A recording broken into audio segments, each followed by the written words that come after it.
Hi, welcome back to my channel. Today I'm going to walk you through the process of making a rack to help season your firewood. As you can see right here, we have our wood stove, which we tend to use in the colder months. Right now it's approaching October, November up here in the Catskills, and we rely on this a lot for heat in this house. Hi, George. We have electric baseboard heating, which works really well. Can be very expensive though. And a wood stove is a great way to just like heat the house from the inside out.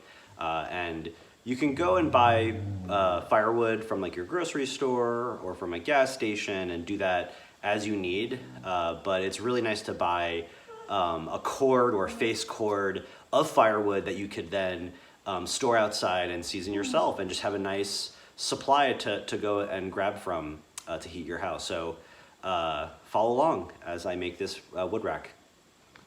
So here I am, I'm underneath our deck, and there's a lot of space down here that is not being used for anything. So for me, this is a great place to set up my firewood rack to let the wood itself season and dry out before we start using it in the cold winter months. Now, a lot of you might be thinking, well, no, that's not a good place because it's not enough airflow and you need a lot of air passing through the wood to help dry it out. And you know what? You're right. For a lot of you, an ideal spot would be somewhere more out in the open where you could get a cross breeze, which helps dry out the wood as it goes from being green to being seasoned. However, we're up here in the Catskills and it's incredibly windy here in the valley where we have our house. So I'm not too concerned about the wood not getting enough airflow. It should be fine down here. And as you can see, over here's where we're gonna put the wood rack.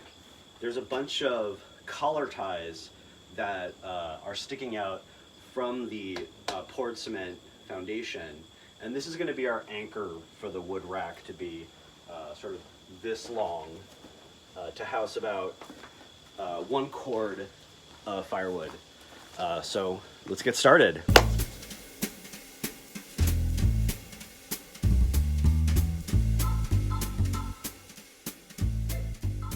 So here I am in the spot where the rack will sit.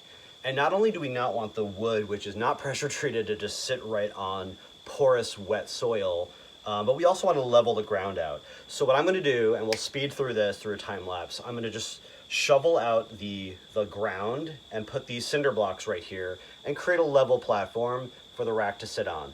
Here we go.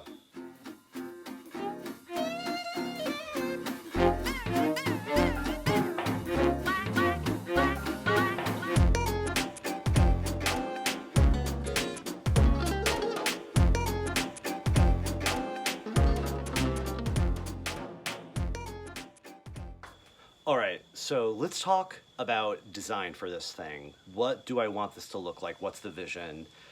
I'll show you a couple of images that I just looked up on either Pinterest or Google image search that looked sort of like what I want. But one thing I do know is that I want some sort of pitched roof on top of this so that water that's coming off of the deck doesn't hit the wood that's in the rack, but instead sort of slopes off. So let me talk a little bit about the dimensions. So what I do know is the back stud that's going to be attached to the foundation is going to be at 7 feet. And then in front, floating in front, will be a 6 foot tall 2x4. I'm going to be spacing them out by about 2 feet.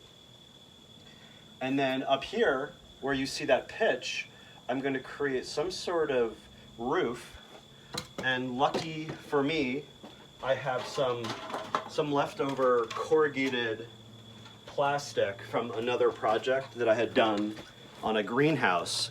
And what I'll do is I'll use this to create a roof to repel the water away from the wood so that it remains nice and dry.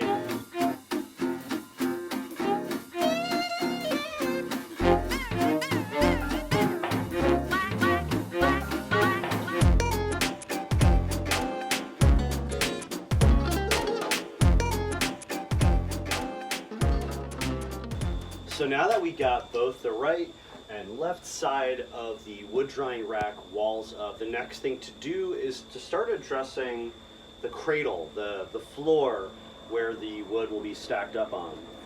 So before I go ahead and make the cuts, I have my 2x4s, and as you can see, it's really easy to just sort of slide these right on top, and you can start to sort of understand how the weight is going to be distributed nice and evenly across the floorboards.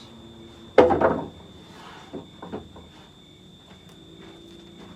probably around 2 more just going right down the middle, and that way it's a floor, but it's still very aerated. Air can still come up from below, from above.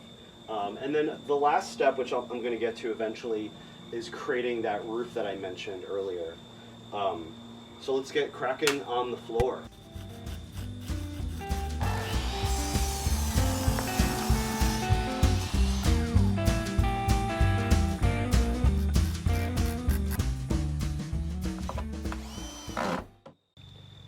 All right, as you can see, I got most of the framing done for the design of the wood shed for Firewood. I have a pitched roof, which I'm going to be covering with this corrugated cardboard. But before I put the corrugated plastic, not cardboard, sorry, corrugated plastic, before I put the corrugated plastic on, I'm going to use some salvaged floorboards to create sort of like a lattice strip across the sides to keep the wood in place once it's stacked up high. So next up, let's get to it.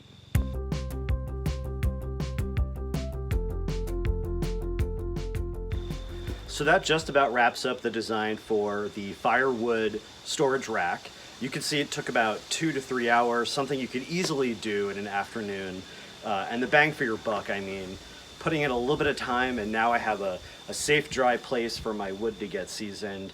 I might give it a coat of paint to sort of unify the whole thing, but I think it looks good as is. Later this week, we're getting a wood order from a supplier nearby. We're getting 2 face cords. So I'll show you how to sort of stack those up in the rack to get optimal aeration through the logs so that you can be sure that your firewood is seasoned and ready for the cold season.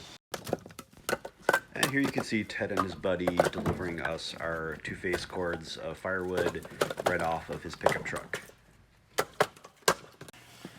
How's it going? Good, there's a big pile. Big pile. We're gonna move this all to the wood rack. Do you want to start helping? In a bit. Hi, George.